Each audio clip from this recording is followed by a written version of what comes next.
welcome to an Everyday Canines video. In this episode I want to talk to you about puppy bumps.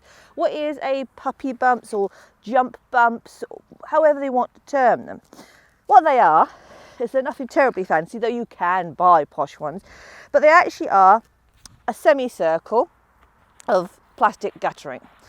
And the idea is that we put them between two jumps. Now, this is not quite as wide as a pole, so I'm just going to put a little gap there, but you put them between the jump and they form an obstacle that the dog has to think about going over instead of just running straight through the wings. They actually have to think.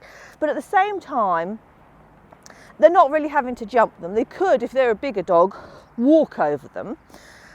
Obviously, if they're getting a stride up, they're going to do some sort of springing over them, but they're not actually jumping. So they're meant to be a way of introducing jumping form and jumping skills without putting pressure on the dog's joints. You can buy guttering in any hardware store. It's not expensive, and I've just cut these in half so they ended up with 4. So I bought 2 pieces and ended up with 4. I prefer a slightly wider piece of guttering. I don't want it too narrow. I don't want it as narrow as a jump pole. The reason for this will make better sense when I actually talk to you about poles on ground. But if you think about it like that, it's a nice big obvious thing for the dog to see. They're not going to be likely to miss that unless they're really not concentrating. So they can see it, they can judge where it is. Also, if they did stand on it, they're not going to do any damage to themselves because it's a lovely smooth curve.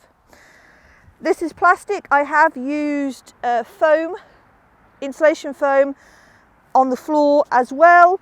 That was not so successful because it was harder to keep it where it needed to be, and if a dog did knock it with his foot, it rolled. So definitely the guttering is the best bet.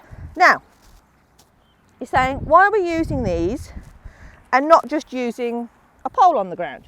So why don't we do that anymore? Well, there's a couple of prime reasons. The first, and this perhaps is dependent on the dog more than anything, is that people say it causes the dog to develop a picture in their head that poles on the floor are okay.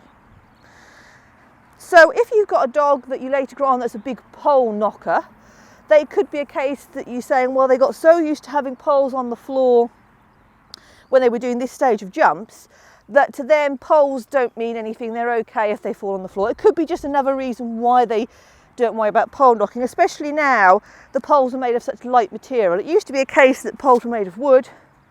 They were heavy, so it was a different thing, but now they're so light. I don't really have pole knockers that much. Sparrow sometimes knocks a pole, but that tends to be more due to her misjudging the jump. So I'm not so worried as such as there. What does concern me is that when these poles are sitting here, they're not very stable. They are easily knocked out of place, which is a nuisance when you've got to keep putting them back and making sure they're all in the right place. But also, if the dog puts their foot on it, they're not nice. They're going to roll under them. So if I stand on something that's a pole like this, and I'm going to roll and stumble. And there's the potential to hurt yourself, but more importantly, you're reducing that dog's confidence to run through a line, because they might be thinking to themselves, where's that pole? Am I going to stand up by accident?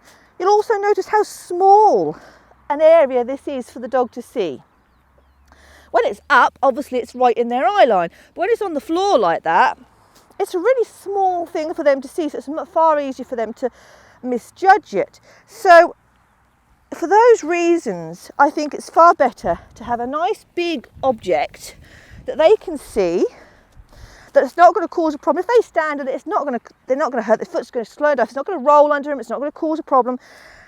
And it's just another way of keeping that confidence up. If you do check out my Drive series, you'll see why it's so important to make sure whenever you're doing stuff, you reduce the ability of things to go wrong to keep your dog's confidence up.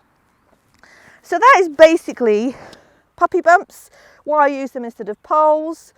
And we're going to do some more work on this and show you how to take them along.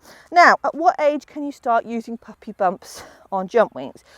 I showed you that I'm using hoops now instead of jump wings for teaching things like directionals, drive, etc.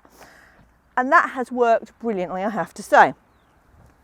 So I have not really touched puppy bumps till Magpie was getting on towards 8 months, and then I started to put them in, and then only very occasionally, because I wasn't doing a lot of jump work. I've been mainly doing tunnel work and hoops. Some people start using them at 5, 6 months, even younger.